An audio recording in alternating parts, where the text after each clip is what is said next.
How's it going, everybody?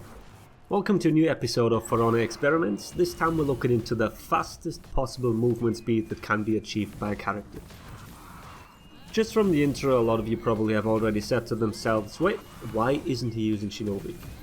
As pretty much all buffs in this game are percentage based, we need to look at the characters with the fastest base movement, or rather sprint speed.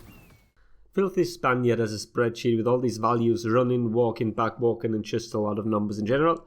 I will link to it in the video description if you want to check it out yourself. Mind you, speed and distance is something we can't really measure accurately, so slight deviations are to be expected.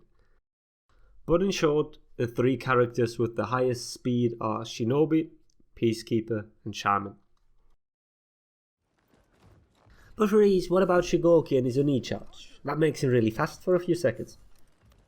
Well, yes it does, and it actually makes him the fastest out of all characters, and he also has the Feline Agility perk, but sadly it does not apply to the Oni charge movement speed. I hope this is visible in this clip, but this also means that he's not the candidate we're going to use. Out of the three previously mentioned characters though, we can scratch PK straight away, as she has only one way of increasing her speed, which has a rather low value. I'm going to show you in just a few seconds why the Supersonic perk isn't that great, at least for what we are trying to achieve. Shinobi has Supersonic and his Super Sprint. If those two stacked, which they sadly do not, he would have the highest movement speed before applying any pickup buffs. Which leaves us with Shaman, and the reason for that is because she has a tier 1 feat called Rush, which is a 30% movement speed increase.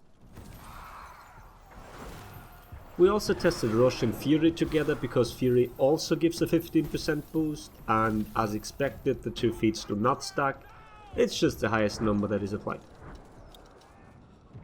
Same goes for Supersonic and any of the feats. It follows the same rules as any other feat and perk combination. They do not stack, and the highest value has priority.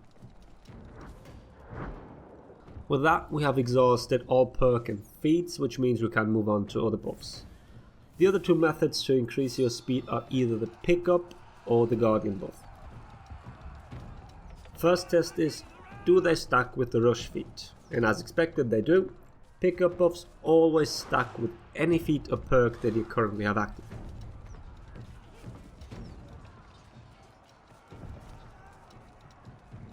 Next test, do they stack with each other? I have the Guardian and the speed buff here, and as you can see I run at the same speed as my teammate, who only has the Guardian buff. The last test here is now which one is higher, Guardian or pickup, and as far as I can tell they are exactly the same. In general it seems like the Guardian buff simply combines all three of the pickup buffs that are available on the map. We already did the tests for the attack buff in the last video, so I think that's safe to assume. With that, we've checked every possible source of movement speed increase, so sorry for fooling you with the intro clip, but it's actually just a Rush and one of the two pickup buffs that are active. So here we go, a lap around the map with the fastest attainable speed in the game currently.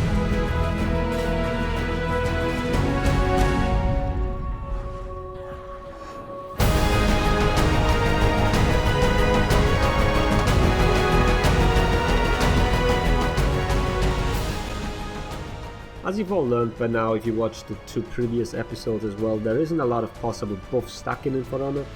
It's rather straightforward, but you never know with the spaghetti code, there might be slight exceptions now and then. If you want to help in any of these tests in the future, feel free to join my Discord and the tester role.